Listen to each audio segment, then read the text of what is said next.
وبرکاتہ. ہماری طالبہ نے آپ کو ہر گھر ایک یتیم کا موضوع سنا کے گئی. بہت اچھا رہا، پر وہ تقریر سننے کے بعد مجھے تو ہمارا جامعہ یاد آ رہا. الحمدللہ اس سے پہلے میں آپ کو یتیم کے بارے میں بتائی تھی کہ ایک یتیم کے ساتھ کیسا سلوک ہونے چاہیے. اگر واقعی میں یہ اپنے تہ دل سے، قلب عمیق سے، دل کی گہرائیوں سے کہہ رہی ہوں، ایسا حق اگر ادا ہو رہا ہے صرف اور صرف تو ہمارے جامعہ اور ہمارے نوہرا آپا. الحمدللہ ہمارے جامعہ میں کئی یتیم ہیں، ان کی کفالت انہوں نے ایسا کیے جیسے ایک چھوٹے بچے کو لیے اور اسے بڑا کیے اور اس کو ایک اور زندگی میں منتقل کر دے. جیسے شادی، ہر سال ہمارے مدرسے میں، ہمارے جامعہ میں الحمدللہ 2-3 یتیم لڑکیوں کی شادی ضرور ہوتی ہے، اور اس کی ذمہ داری سب ہمارے نوہرا آپا لیتے ہیں الحمدللہ. تو ان کا میں تہ دل سے شکریہ ادا کرتی ہوں.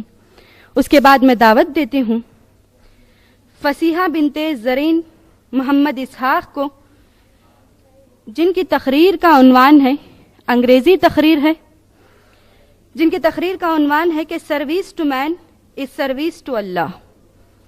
وہ آئیں اور اپنی تقریر کو پیش کریں.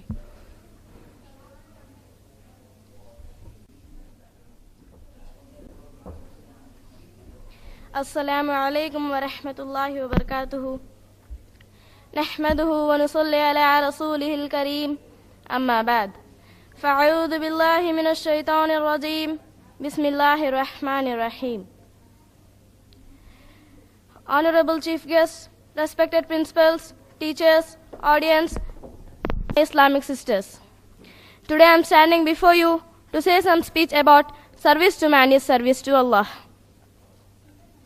Some duties regarding to creature of Allah is called duties to human beings.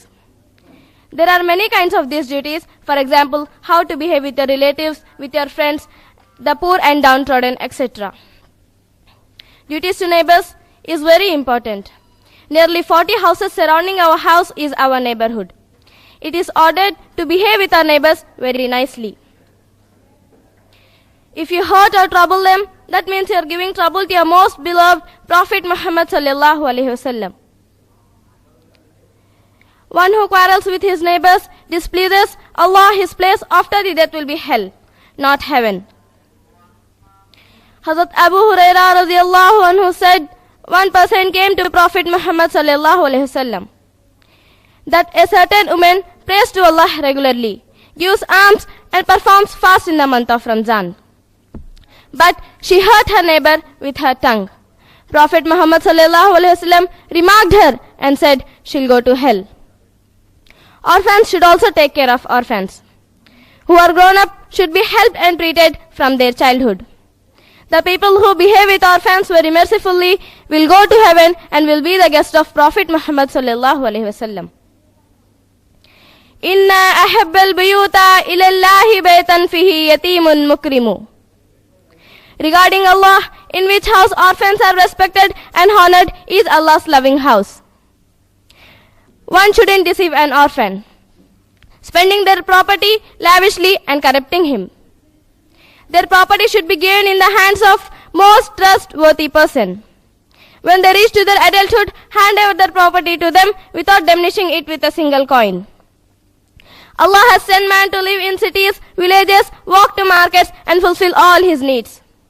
But always lead the Islamic path and follow sunnat and farz, and perform the duties of Allah and his fellow men.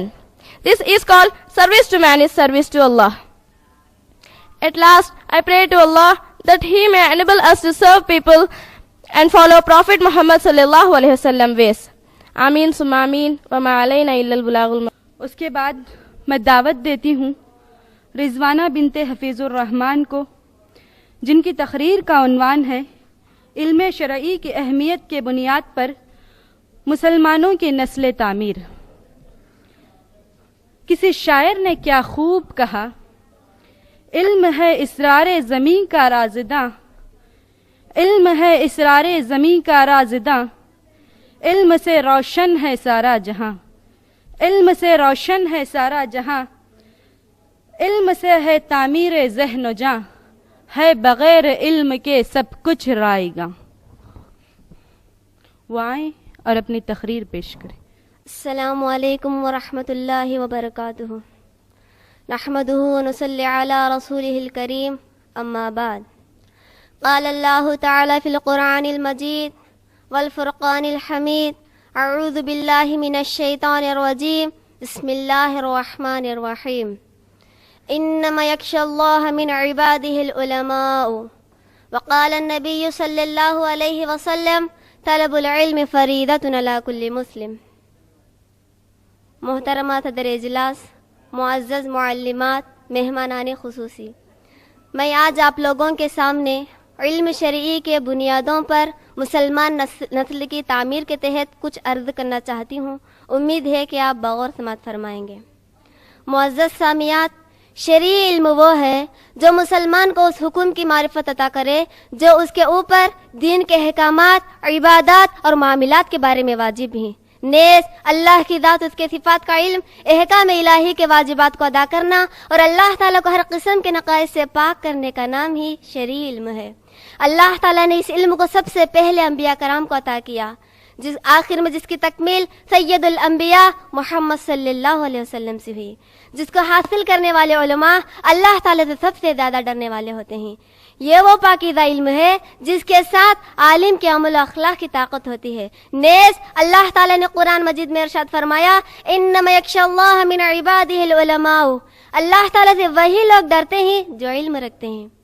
نبی فرماتے ہیں، طلب العلم فریضۃ علی کل مسلم، علم کو طلب کرنا ہر مسلمان کا فریضہ ہے۔ معزز سامعات، کفر و شرک اور عبادت کی حقیقت، اس کی بنیادی احکامات، حلال و حرام کی معرفت اور جانکاری ہر مسلمان کے لیے ضروری نہیں بلکہ فرض عین ہے۔ نبی کریم صلی اللہ علیہ وسلم صرف قرآن و سنت پر ہی نہیں بلکہ ہر اس علم کو طلب کرنے پر اپنے صحابہ کو ابھارا جو اسلام اور مسلمانوں کو فائدہ پہنچائے۔ ایک دفعہ کا واقعہ ہے، جب محمد صلی اللہ علیہ وسلم مدینہ تشریف لائے، وہاں زید بن ثابت جو چھوٹے تھے ان سے چند قرآنی آیتیں سنتے ہیں جو آپ صلی اللہ علیہ وسلم کو بہت پسند آتے ہیں۔